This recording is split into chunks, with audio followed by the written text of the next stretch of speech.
Welcome to star 9 news. రాష్ట్రంలో పరిపాలన సౌలభ్యం కోసం తెదేపా అధినేత చంద్రబాబు నాయుడు సారథ్యంలో రూపొందిన అమరావతి రాజధాని కేవలం 3 ఏళ్లలోనే అందరూ నచ్చిన ప్రాంతంలోనే రాష్ట్ర రాజధాని నిర్మించారని తెదేపా చరిత్రలో ఇది ఒక ముఖ్య ఘట్టమని ఏపీ తెలుగుదేశం పార్టీ అధ్యక్షుడు కింజరపు అచ్చెన్నాయుడు అన్నారు. శ్రీకాకుళం జిల్లా కోట బొమ్మాలిలో ఎన్టీఆర్ భవనంలో జరిగిన ముఖ్య కార్యకర్తలను ఉద్దేశించి ప్రసంగించారు. ఈ రాష్ట్రానికి రాజధాని లేని పరిపాలన సీఎం వైఎస్ జగన్ చేస్తున్నాడని అచ్చెన్నాయుడు విమర్శించారు. జగన్ పరిపాలన కొద్ది రోజులేనని ఆయన జోస్యం చెప్పారు. తెలుగుదేశం పార్టీ కార్యకర్తలందరూ తెదేపా విజయం కోసం కష్టించి పనిచేయాలని పిలుపునిచ్చారు. ఈ కార్యక్రమంలో చిన్నసాన ఎంపీటీసీ నంబాల రాజశేఖర్, మాజీ సర్పంచ్ ఎండ నాగేశ్వరరావు, మరో 150 కుటుంబాలు అచ్చెన్నాయుడు సమక్షంలో తెలుగుదేశం పార్టీ తీర్థం పుచ్చుకున్నారు.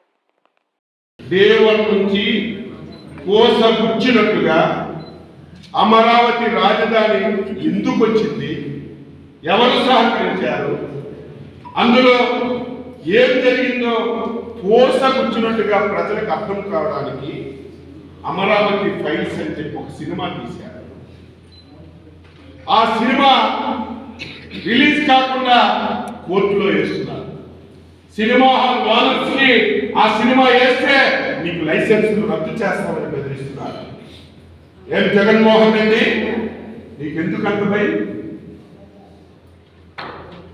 అందులో వాస్తవాలు ఉన్నాయి కాబట్టి అమరావతిని ఏ రకంగా నువ్వు హత్య చేశావో, నాశనం చేశావో ప్రజలకి కళ్ళ కట్టినట్టుగా ఆ సినిమా ద్వారా సమాచారం వెళ్తుందని చెప్పి ఇటువంటి కార్యక్రమాలు చేస్తున్నాం. ప్రజలారా, అమరావతి ఫైల్ చూడండి. కార్యకర్తలారా, అవకాశం ఉంటే సినిమా థియేటర్లో వేయించండి. ప్రతి ఒక్కరికి తెలియాలి, అమరావతి అంటే అచ్చెన్నాయుడుకో XYZ కాదు, 5 కోట్ల మంది ప్రజలకి ఒక దేవాలయం. రాజధాని లేకుండా అవస్థలు పడుతున్నాం. దీన్ని కూడా మనం ప్రమోట్ చేసి థియేటర్లో వేయించాలని ఈ సందర్భంగా తెలియజేస్తూ చాలా ఆనందం. ఈరోజు రాజశేఖర్, నాగేశ్వరరావు గారు కలిశారు. వారితో కొన్ని వందల కుటుంబాలు పార్టీలో చేరుతున్నాయి. మీరే చూస్తారు.